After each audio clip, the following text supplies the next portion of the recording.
Okay, hello everyone. Karen has kindly started recording, so I think we can start. Welcome. My name is Milena Tripkovic. I'm one of the associate directors of the SECJR. So it is my pleasure today to host this session. Our speaker is going to present her research, and I will tell you first a little bit about the speaker herself, and then I will just very briefly introduce the topic of today's discussion, and then just leave it to Lilian to present the research. So Dr. Lilian Ayete-Nyampong is the director of the research department at the head office of the Commission on Human Rights and Administrative Justice in Ghana. This commission has approximately 100 regional and district offices nationwide, and Lilian has worked for the commission for more than 2 decades. And as you can, I guess from this brief introduction, she is both a practitioner and a researcher, and she deals with the implementation of codified human rights laws as being intersected by everyday contexts informed by lived reality. So these are two of her big interests, which she looks at where she kind of looks at the intersection of these two. So basically, her work on the lived reality of incarcerated juveniles is something that she has been working on recently, and she has secured a publishing contract, a book contract with Bristol University Press. So today we are, I think, going to hear a little part of that research. And Lilian will be speaking about the potential role of juvenile correctional centers in preventing violence and radicalism. So the way these sessions usually work is that our speaker will have about 20-25 minutes to present her research. And then we will have an additional half hour for the Q&A session. And the Q&A session, you can both raise your hand to ask a question, or you can type in the chat box. I will be monitoring the chat box, so you can also use that option. So without further ado, I will ask Lilian to present our research. Lilian, please go ahead. Yes. Thanks a lot, Milena, and nice meeting all of you here. Yes, so I wish to say a big thanks to first of all, the former director, Dr. Gilberg, with whom we had the initial contact, and Milena, you were also a part of it, the current director, Professor Brooks, the associate directors, and I want to thank Karen, who has been corresponding with us. And so, Dr. Milena Tripkovic, thank you for this opportunity. I'm much obliged to all of you. I'm happy to present on this topic the potential role of juvenile correctional centers in preventing violence and radicalism amid global security concerns. I might say that these are power notes, not PowerPoints. So I would be just sticking to my notes mostly rather than speaking of points. But the good thing is it's not devoid of the power, the ambition, the power is still there. As I indicated, this is based on research undertook in correctional centers in Ghana. And the findings of my research informed the discussions, centrally, predominantly informed the discussions today. Though I have also been reflecting on some of these publications, looking at United Nations Security Council Counterterrorism Committee, and the fact that, terrorism and how children are being recruited is evolving so fast that it's outpacing member states' responses. Then I've also been looking at the Center for Countering Digital Hate, how children are being targeted with all kinds of sophisticated, digital avenues. And then also the Africa Child Policy Forum. These are all the recent publications. And as I read and reflected, coupled with the findings of my research, I realized there is a need probably to begin to, have a debate and also take inputs, those who are already well informed in the area. Though today I would be focusing mainly on my research and how this, informs the topic.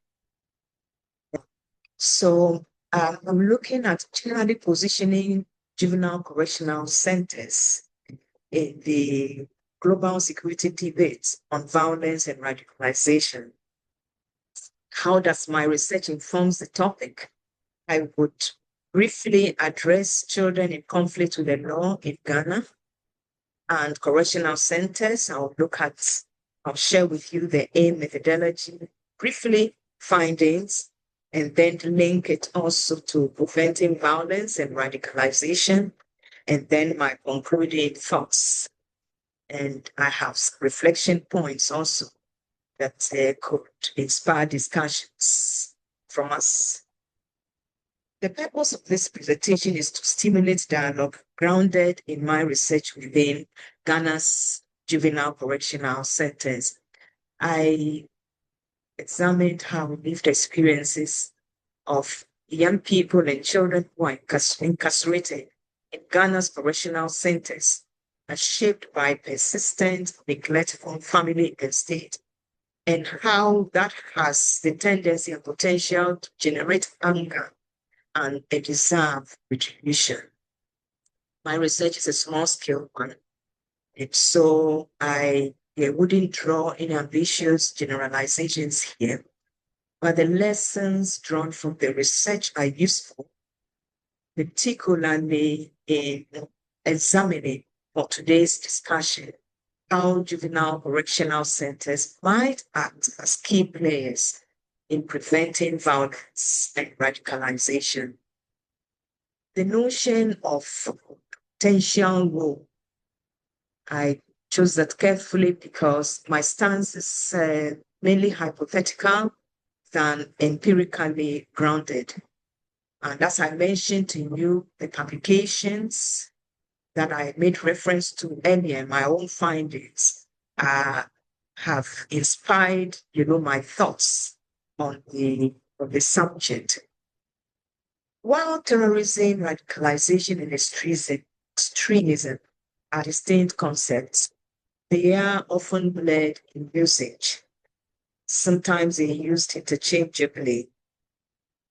For the purpose of this presentation, even though the topic has radicalism, I focus more on the process, which is radicalization, which draws from radicalism. Radicalism as a more established ideological or political stance, but radicalization as a process towards now. And young people, so children, whose grievances are exploited through messages, videos, or pictures, often become isolated and gradually drawn into supporting or committing violent acts. So the process of young people already have grievances, have faced persistent abuse, rejection, and have found themselves in situations of multiple vulnerabilities, tend to be susceptible to groups, that seek to draw them and attract them, sometimes through messages, videos, and other related means. Violence refers to deliberate acts meant to cause harm.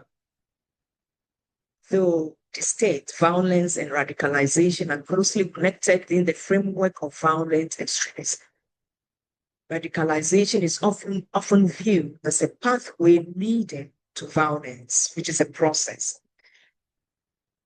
whereas recurring cycles of neglect and abuse can heighten vulnerability, making individuals recurring cycles of neglect and abuse, recurring cycles of violence can heighten susceptibility to radicalization. In the same way, radicalization would also be considered as a precursor to violence. So they are sort of interdependent. Prisons and correctional centers are often associated with violence. And with my own research, there is a whole chapter devoted to escapes and how correctional centers, by how they are structured, produce and reproduce violence. So violence is, it's a household name with correctional centers and prisons, but hardly do you hear about radicalization, even though there's a very close link to it.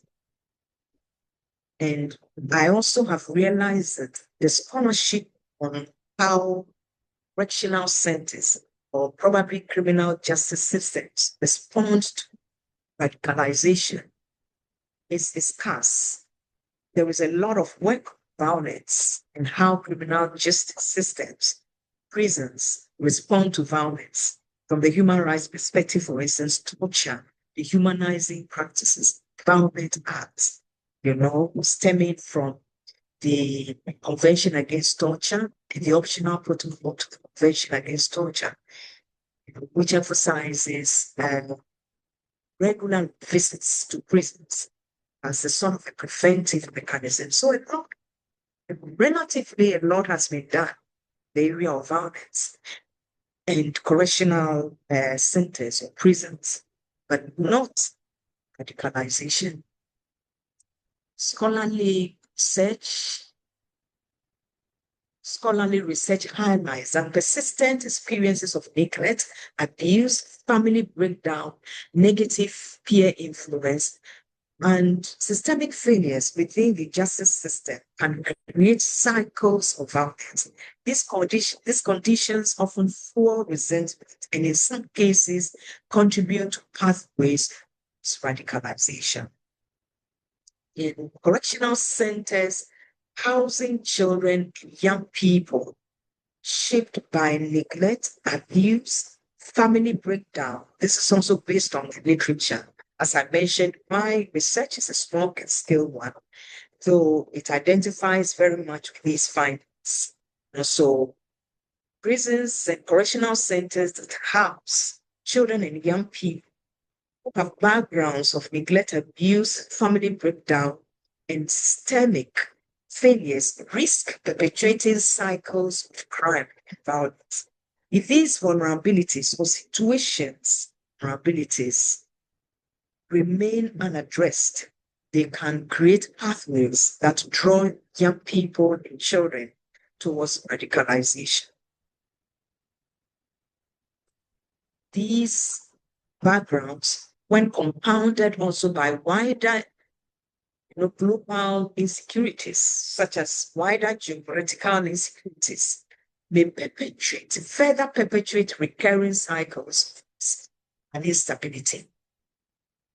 Juvenile correctional centers, which house children and young people with these backgrounds, can therefore play a crucial role in preventing violent behavior and mitigating risks of radicalization amid wider global security concerns.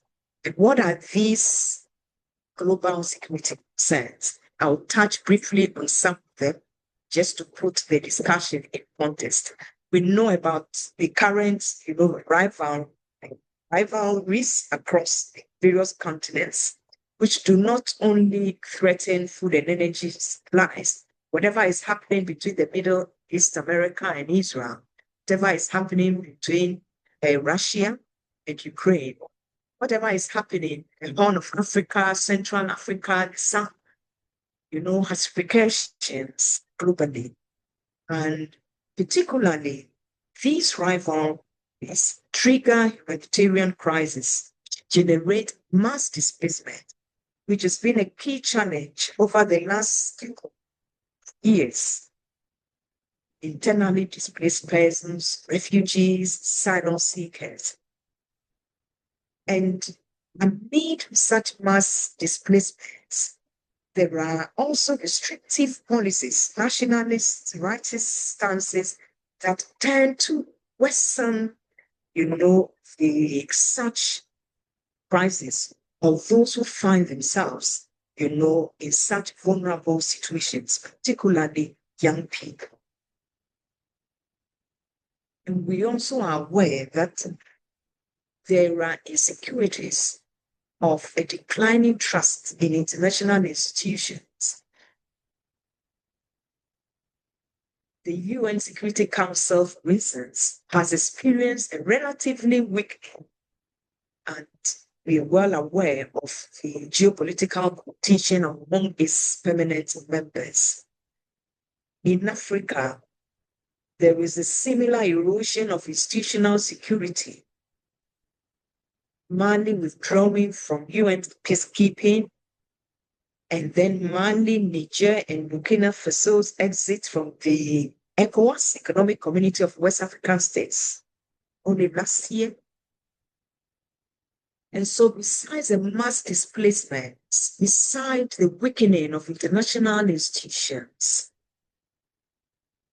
there is also the emerging AI technologies targeting children and youth in fragile waters, cyber warfare, digital propaganda, and we know the risks that AI chatbots pose to our children, teens, and our young people. How do these global security complexities intersect with youth exclusion, vulnerability, and incarceration? Largely, children and young people remain prime targets of radical groups, increasingly through digital exploitation.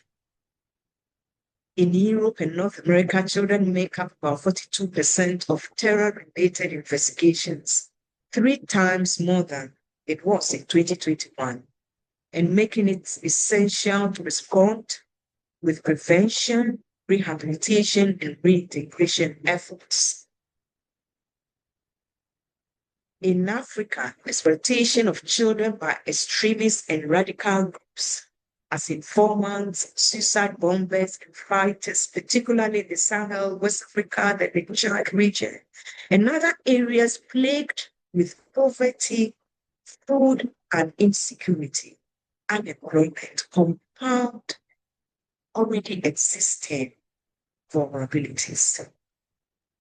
Such instabilities, global security instabilities, worsen, exacerbate the exclusion of children and youth who already are in vulnerable contexts, particularly incarcerated children and youth offenders. Confinement tends to compound existing vulnerabilities as incarcerated children and youth are cut off from family and communities. They are stigmatized by society and exposed to poor living and material conditions, overcrowding, unhygienic conditions, and susceptibility to maltreatment by staff and by peers. When correctional centers fail to provide meaningful rehabilitation, confinement can deepen social exclusion and compound vulnerabilities and heighten susceptibility to violence and radicalization. By addressing the structural neglect and exclusion that drives cycles of resentment, juvenile correctional centers can be effective spaces for prevention, rehabilitation, and integration. So I'm looking at the positive aspect because they can also, worsen the situation, which is usually the case, but the discussion is more towards the role as being effective spaces for prevention, rehabilitation, and reintegration. So the foregoing thoughts have inspired this explorative topic at the discussion. And as I mentioned earlier, it is a hypothetical stance, not empirically grounded. My research is, but the aim of the topic is to provoke discussions, to also gather inputs. But for today, I will draw my research in Ghana's Correctional Centers for Juvenile and Young Offenders, depicting the backgrounds marked by persistent family and state neglect, and how such situations of persistent family and state neglect fuel anger, violence, and deepen exclusion. I conducted my research between 2008 and 2023. The initial one was a 4-year qualitative study from 2008 to 2013, which culminated in the award of my PhD degree. And then, even though I was serving as a practitioner, engaging myself with all kinds of research pertaining to women, children, persons with disabilities, and also having oversight as a practitioner and working with the Commission on Human Rights and Administrative Justice of visits to prisons and correctional centers nationwide. I managed to still keep an eye on the findings because the findings were pretty compelling, and as an activist and also as a researcher, I have always sought to follow up on the recommendations of my study to publish, which I have done regularly since the completion of my PhD in 2018, to bring the findings, to unearth my findings also to the global view. My research employed an ethnographic approach, and as Dr. Milena shared, has recently won a publishing contract award for the Bristol University Press and will fully be published in September. The title of the book is Incarcerated Juveniles in Ghana, Respecting Lived Experiences Through Confinement Ethnography. Who are children in conflict to the law? And I would speak briefly to correctional centers in Ghana. The UN Convention on the Rights of the Child. Ghana was the first country to ratify this treaty globally, indicating how important the rights of children are to us. So under the UNCRC treaty and Ghana's own act, the Children's Act of 1998, 560 of 1998, a child is any person below 18 years of age. Children in conflict with the law include those alleged or found to have committed an offense or a breach of the law. This definition is drawing specifically on Ghana's Juvenile Justice Act 653 of 2003, which defines a child in conflict with the law, and also provide age specifications of a child in conflict with the law. Relevant sections of the Juvenile Justice Act makes a distinction between a juvenile offender and a young offender. A juvenile offender is a child under 18 convicted of an offense, whereas a young offender refers to an individual who is 18 or above, but under 21 years and who has been convicted of an offense.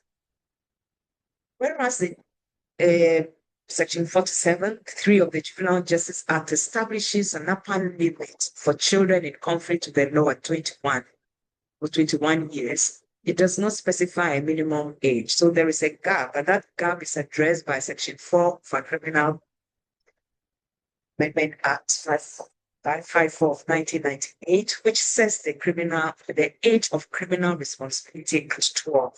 So that gap is bridged. So consequently, under our legal framework, the definition of a juvenile and a young offender or juveniles and young offenders are individuals between the ages of 12 and 21. What about correctional centers? Female juvenile offenders. These are offenders, and I'm using the term, I would usually use youngsters in my book, but I'm using this drawing that female juvenile offenders and who are under 18 years are housed at Ghana's only female facility, the Junior Correctional Center, which is located in Accra and which engaged my research. So it's the only correctional center for female juvenile offenders. And in the same way, offenders, here I indicated juvenile. These are male young offenders. They are housed at Ghana's only male facility, the Senior Correctional Center. So the uniqueness of my study is I focused on the only center for juvenile correction, the only correctional center for female juvenile offenders, and the only correctional center for male young offenders. Per the Juvenile Justice Act, the Senior Correctional Center, or the SCC, also houses juveniles aged 12 to 18 who have committed serious offenses. And so within the SCC, or at the SCC, there is a mixed population of both juveniles and young offenders between the ages 12 and 21. As I indicated, I predominantly use the term youngsters. I use it interchangeably. Sometimes I might use in-base, sometimes I might use juvenile offenders, but my preference is youngsters, shaped by the context of my work. The aim of my research was to contribute to the body of scholarship in Africa, find children and youth, an ethnographic perspective that complements conventional and legalistic perspectives and presence in Africa. In other words, rather than reducing our correctional centers in Africa and prisons to spaces characterized by overcrowding, poor ventilation, inadequate food, and dependent on criminal justice and human rights and related reforms, I unearth the relevance, the practical relevance of these correctional centers. And as I mentioned, the research is a small-scale and non-generalizing one and explores the dynamism everyday correctional life, which is relevant for reforms, criminal justice reforms, because if we are targeting detainees, inmates, prisoners, it's useful to know about their lived experiences. I move beyond the obvious framing of incarcerated children and youngsters as bad social actors to acknowledge the need to respect children's perspectives and lived experiences, including the candid and often forceful expressions, anger, and betrayal.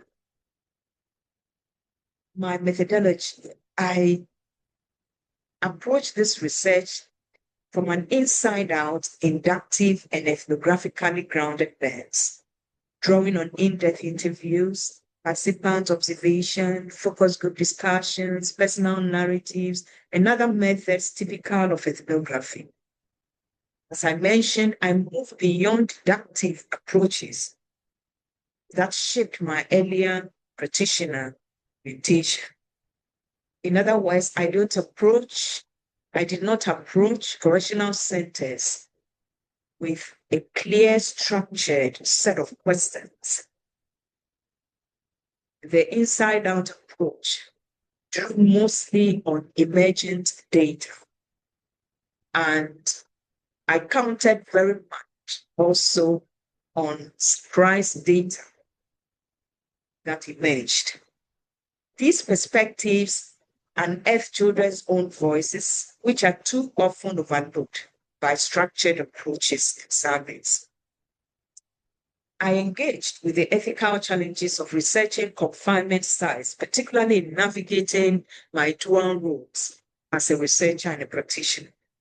While the practitioner role opened doors through institutional access, the researcher role required continual negotiation, inventory, and redrawing of boundaries.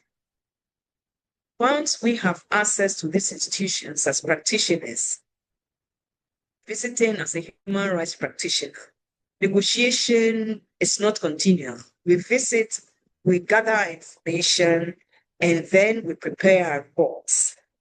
But from the researcher perspective, sometimes in the process of interviewing a youngster, I notice from the facial expression that probably the youngster is not quite well prepared.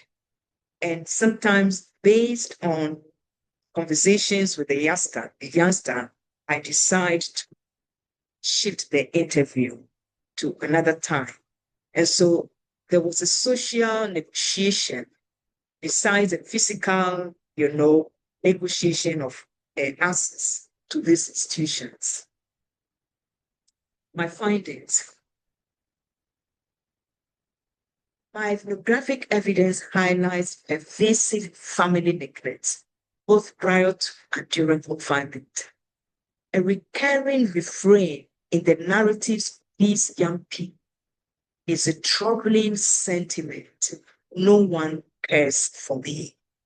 And in this respect, I would want to just read a brief account of one of the youngsters, a number of them I interviewed, but I would just read briefly. This is the youngster poesy that I usually make reference to. So this is from at the time I was born, my parents had already divorced. And so I stayed with my paternal grandmother, had a distasteful life before moving to my grandma's end. My father never liked me, and anytime I came late from playing football, I was beaten severely. He never took care of me. He beat me often, and I never wanted to set eyes on him. Anytime I see his face, my heart beats. That was why I moved to stay with my grandma. My father, after divorce, remarried. And then there is a portion of his narration which tells that the grandma also tended to abuse him. And so there is this common thread that runs through most of the narratives. These were one-on-one interviews, and the interviews were conducted after about 6 months. Usually, as a practitioner, we would take official records, we will meet with the oversight authorities, they take us around the yard, and then we execute our tools or we administer our personnel. Now, with this approach as a researcher, I was more or less immersed in the everyday life of the correctional centers. I visited virtually daily for a period of 2 years. And it was after 6 months, after I realized I gained the trust, that I started the in-depth interviews. And there's this common line that runs through, no one cares for me. And at the time of entry, these youngsters were very much aware that it was not usually the adult-centric views of putting this simplistically down to poverty. Indeed, poverty accounts for it. But from the viewpoint of these youngsters, the parents and families deliberately rejected them.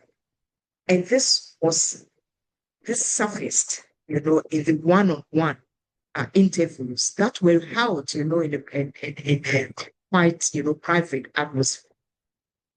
So the accounts often surfacing serendipitously are characterized by painful memories of rejection, neglect, and abandonment, most frequently inflicted by parents and extended family, right from their growing up years. And Kwesi disengaged from family, from his family, from the age of 3.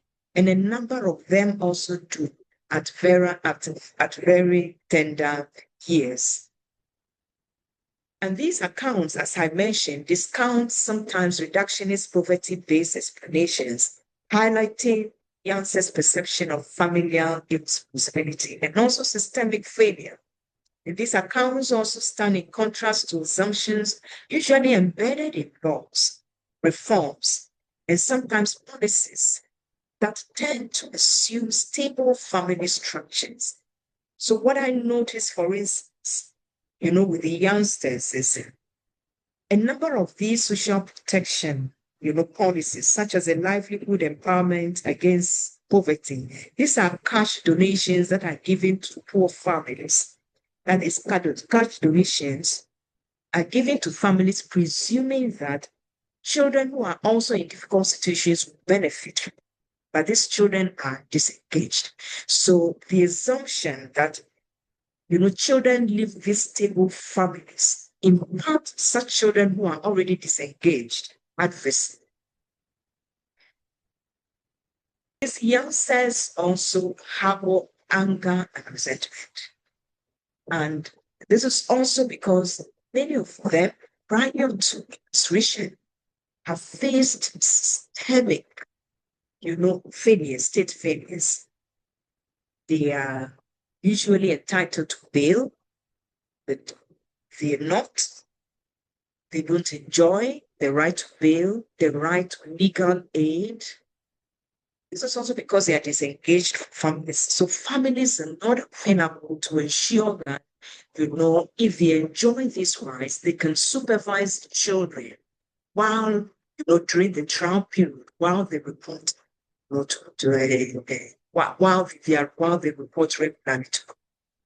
And a number of these people spend very long periods in pre-sentence detention. So one, the rejection they suffer from family, the rejection they suffer from, the state. And you hear these youngsters voicing out their frustrations from behind the walls of the environment, not to the staff. This is when I meet with them for focus group discussions. One-on-one, they hardly voice these frustrations. They talk about the resentment in others. But when they are together, passionately, they blurt out saying, we shall jail our fathers, we shall jail our police. In other words, they consider that, they are victims of neglect and abandonment of both family and the state.